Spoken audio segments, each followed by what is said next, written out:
Et aujourd'hui, pour commencer cette nouvelle séquence des contes de Wilfrid, avec la plus grande délicatesse de cette musique qui nous a emmenés, je vais vous raconter l'histoire de Jean-Jean, une histoire fort sympathique qui va vous faire rêver sur les chemins de la montagne, sur les chemins des Pyrénées. Jean-Jean, c'était un homme, il se posait pas de questions. Il était habillé tout de loque. Il avait les vêtements sales, troués, déchirés. Mais il se posait pas de questions, Jean-Jean. Il était là, sur les chemins, il marchait. Il marchait toujours sur les chemins. Il était heureux d'être là, de vivre comme ça. Il passait son temps à marcher. Il montait sur les plus hautes montagnes. Il allait toucher la neige qui vient de tomber ces jours-ci. Il continuait les chemins. Il descendait jusqu'au plus bas de la vallée pour aller voir les animaux qui allaient boire dans les rivières.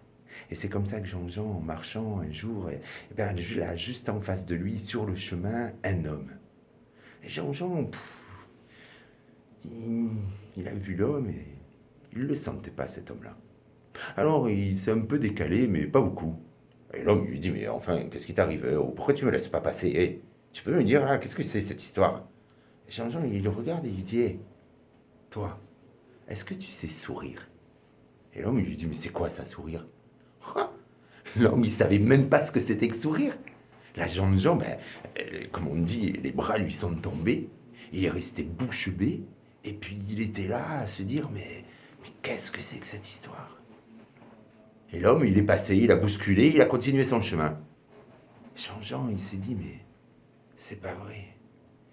Il s'est remis en route et puis il lui a fallu un petit moment avant d'avoir de nouveau la tête dans les étoiles et le bonheur au bord du cœur. Mais quand il a eu le bonheur au bord du cœur, Jean-Jean, mais il était tellement content que il a continué son chemin. Il a marché, il a marché, il a marché. Il était heureux, il avait la tête dans les étoiles et le bonheur au bord du cœur. Qu'est-ce qu'on peut espérer de plus? Alors il a continué à avancer. Il a marché comme ça, jusqu'au moment où sur le chemin, un deuxième homme. Et là, Jean-Jean, quand il l'a vu, il est resté au milieu du chemin. Il n'a pas bougé, il a regardé l'homme et il n'a rien dit. L'homme lui dit, mais laisse-moi passer, je voudrais continuer le chemin. Jean-Jean lui a dit, mais est-ce que tu sais ce que c'est que rêver? Rêver? Il dit, l'homme, c'est quoi ça, rêver? Allez, laisse-moi passer. Il a poussé Jean-Jean, ce qui fait qu'il s'est retrouvé le cul par terre, dans la neige, et il a continué à avancer, l'homme. Jean-Jean, il était là. Il s'est enlevé la poussière, la neige qu'il avait sur ses vêtements, il s'est relevé, il s'est remis en route et il a marché. Et il lui a fallu un long moment avant d'avoir de nouveau la tête dans les étoiles et le bonheur au bord du cœur. Mais quand il a eu le bonheur au bord du cœur et la tête dans les étoiles, Jean-Jean, il était tellement content qu'il a marché, il a marché, il a marché, il a marché, et de nouveau, il avait la tête dans les étoiles, et qu'est-ce qu'il était heureux, il marchait, il marchait, il marchait comme ça. Il a avancé pendant un long moment, jusqu'au moment où il a vu ce troisième homme. Et celui-là, c'est sûr, il savait pas ce que c'était que sourire. C'est sûr, il savait pas ce que c'était que rêver. Et même, il savait pas ce que c'était que aimer. Alors Jean-Jean, comme pris de colère, il a décidé de se mettre à lui rentrer dedans. Il s'est mis à courir. Et comme c'était une pente, il était dans la descente de la montagne. Il s'est mis à courir. Et vous savez que, comme quand on court, là, les pieds, ils vont trop vite. Ils vont trop vite. Alors on avance, on avance. On est prêt à tomber à chaque fois, à chaque pas que l'on pose. Et il avançait comme ça. Il avançait, il était prêt à lui rentrer dedans. Ah, c'est sûr, l'homme. Il savait pas ce que c'était que sourire. Il savait pas ce que c'était que rêver. Il savait même pas ce que c'était que aimer. Mais il était malin. Il était rusé.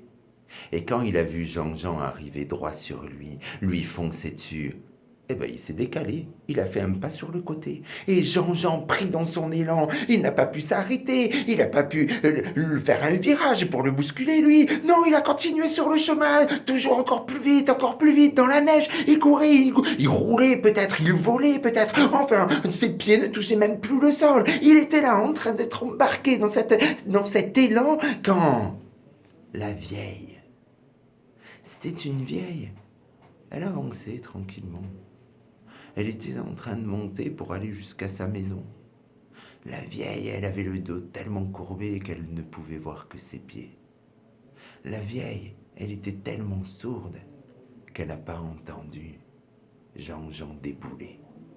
Si bien qu'à un moment donné, Eh ben Jean-Jean lui a rentré dedans et bam! L'un d'un côté le cul par terre et l'autre, la pauvre vieille, de l'autre côté complètement abasourdie de ce qui venait de se produire. Elle a regardé Jean-Jean et elle lui a dit mais qu'est-ce que tu as fait? Mais pourquoi tu m'as rentré dedans? Pourquoi tu m'as bousculé? Jean-Jean lui a dit mais madame, est-ce que vous savez sourire? Tu me demandes à moi si je sais sourire. Elle a fait un sourire à Jean-Jean. C'était un sourire immense, plus grand qu'un rayon de soleil. Elle a souri et c'était tellement beau que Jean-Jean, il l'a regardé pendant un temps et puis, madame, est-ce que vous savez rêver? Rêver, lui a dit Jean-Jean. Lui a dit la vieille. Mais regarde-moi. Et tous les deux, ils se sont regardés, ils sont rentrés dans les yeux l'un de l'autre. Et Jean-Jean, en rentrant dans les yeux de la vieille, s'est mis à rêver. Il s'est mis à voyager. Il s'est mis à voyager au-dessus de la mer. Il était en train de voler dans les yeux de la vieille. Il volait au-dessus de la mer. Il est allé voir, certainement, vous savez, le feu qu'il y a eu là. C'était où, à Argelès ou à Port-Ventre? Je ne me rappelle plus. À Bagnoul. Et ben, il s'est mis à voir le feu de ces bateaux qui étaient en train de cramer à Bagnoul. Et puis il a continué son voyage. Il a voyagé comme ça, il a vu la forêt. Et il a continué à voyager dans les yeux de la vieille. Alors là, il a regardé la vieille et il lui a dit mais madame, est-ce que vous savez aimer? Vous savez ce que c'est au moins? Mais oui, lui a dit la vieille. Pas de souci, rapproche-toi, viens à côté de moi.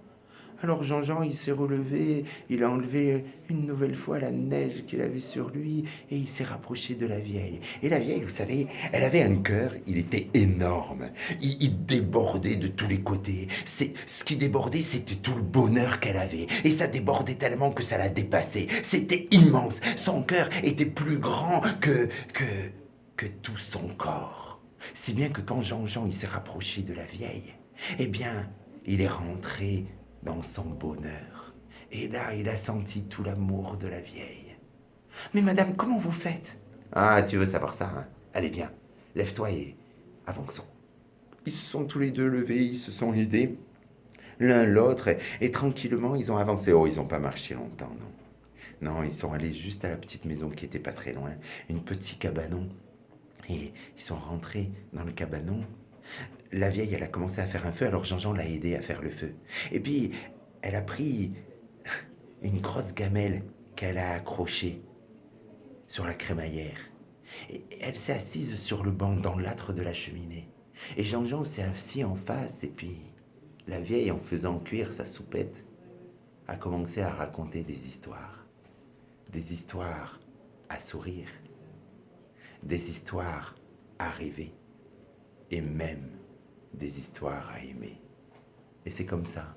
C'est comme ça que Jean-Jean, il a pu quitter la vieille. C'est comme ça que Jean-Jean, il a pu continuer à vivre avec elle et à toujours avoir de nouvelles questions à lui poser. Et c'est ainsi que cette histoire est terminée.